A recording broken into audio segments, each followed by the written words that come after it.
sampai masanya Allah akan memperlihatkan orang zalim itu mati dalam yang sangat mengenaskan. Al-yauma, hari ini, nunajjika, kami selamatkan engkau bibadanika, dengan badanmu tidak mati dimakan cacing tanah. Al-yauma, hari ini, nunajjika, kami selamatkan engkau bibadanika, dengan badanmu tidak membusuk di Laut Merah. Hari ini dia terbujur kaku dalam Museum Tahrir Square di tepi sungai Nil Kairo. Rambutnya berwarna keemasan, kulitnya kehitaman mengering ditelan masa, tapi dia tetap awet.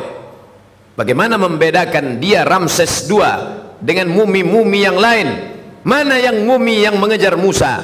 Mana mumi yang tenggelam di Laut Merah? Subhanallah, Masya Allah, dalam paru-parunya ditemukan garam. Tidak mungkin masuk garam ke dalam paru-paru, karena ketika kita minum sambil bicara, ketika air masuk dalam saluran pernapasan, kita akan tersedak.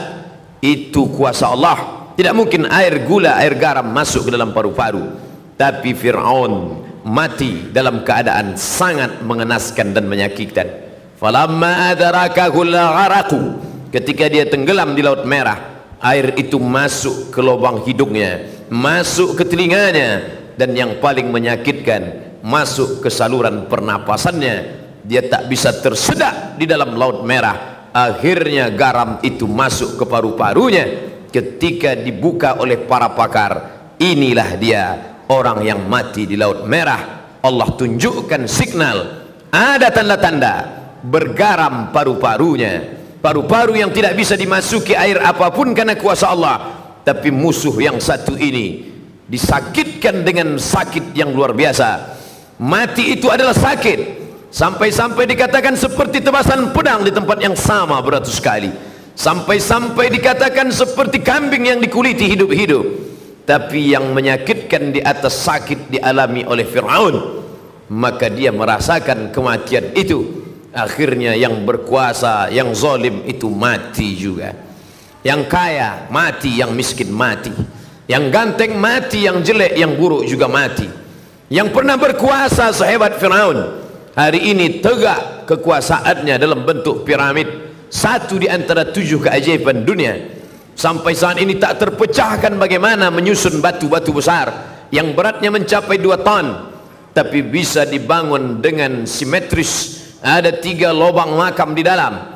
Bahkan ada yang ketika saat tertentu masuk cahaya matahari, ruang yang gelap dalam piramid terang benderang. Sungguh mereka pernah hidup dalam masa kejayaan. Tiang-tiangnya yang besar, mereka tidak membuat cor, mereka tidak membuat tiang dari semen, tapi bukit yang mereka pahat. Wa tanhituna minal jibali buyuta, ada di antara mereka yang sanggup memahat bukit menjadi rumah. Prancis tertarik melihat tiang yang besar itu.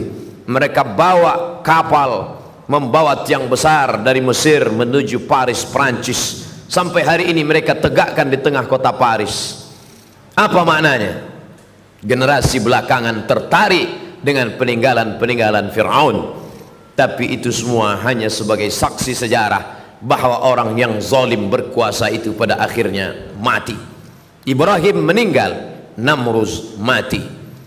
Musa meninggal dunia, Fir'aun mati. Isa diangkat oleh Allah ke tempat kemuliaan. Herodes, pendeta-pendeta Yahudi yang bersekongkol dengan tentara Romawi, mati. Muhammad sallallahu alaihi wasallam meninggal dalam husnul khatimah. Fir'aun, Abu Jahal, Abu Lahab, semuanya juga mati.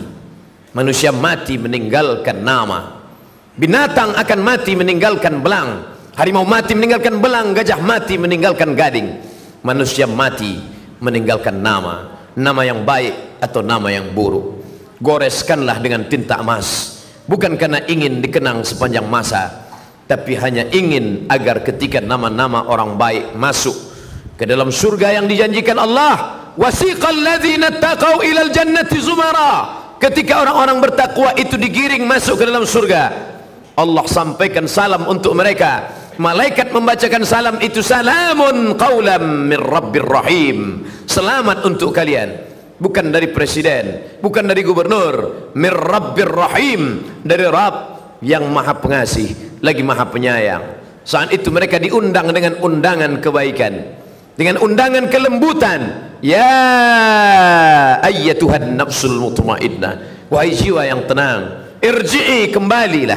Hari ini kau berada di perantauan, sampai masanya kembali ke kampung halaman. Irji'i ila rabbiki, kembali kepada Tuhanmu. Radiyatan mardiyah, jiwamu dalam keadaan ridha, Allah pun ridha terhadap dirimu. Hari ini kau katakan raditu billahi rabba, aku ridha Allah sebagai Rabbku, wa bil islami dina, aku ridha Islam agamaku, wa bi Muhammadin nabiyya wa rasula, aku ridha Muhammad nabi dan rasulku, wa bil Qur'ani imama, aku ridha Quran sebagai pembimbing imam pemimpinku.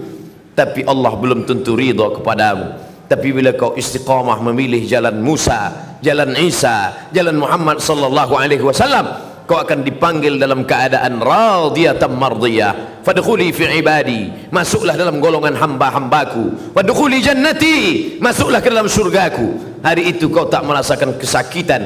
A'adattu li ibadiyas salihin, aku sediakan, aku siapkan kepada hamba-hambaku yang saleh. Mala a'yunun ra'at, tak pernah dilihat mata. Wala udhunun sami'at, tak pernah didengar telinga. Wala khatara ala qalbi bashar, tak pernah terlintas di hati manusia.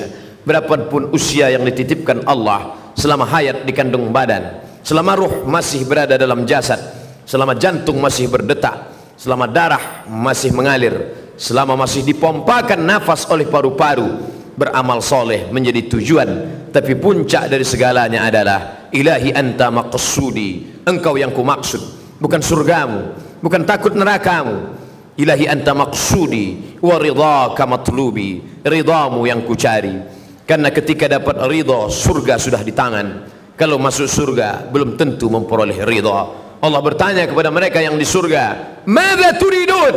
Apa yang kalian inginkan? Semua menjawab ridhaka. Maka kita meminta, Allahumma inna nas'aluka ridhaka wal jannah wa na'udzubika min sakhatika wan nar. Hidup mengikuti Fir'aun, silakan. Hidup ikut gaya Namrus, tak ada larangan. Hidup mau ikut gaya Abu Jahal, Abu Lahab, silakan. Tangan terbuka bebas. Semua akan diminta tanggung jawab. Tangan mencincang, bahu memikul. Mana yang berbuat, dia yang akan menerima resiko. Life is take risk. Hidup adalah berani mengambil resiko. Isma syi'ta, hidup sesukamu. Fa innaka mayyit, tapi ingat, kau akan jadi mayat, kau akan jadi bangkai. Tapi kau tidak selesai sekedar dijepit tanah. Kau punya ruh yang akan diminta tanggung jawab di hadapan Allah. Kelak semua akan ditanya. Siapkanlah diri menjawab pertanyaan itu.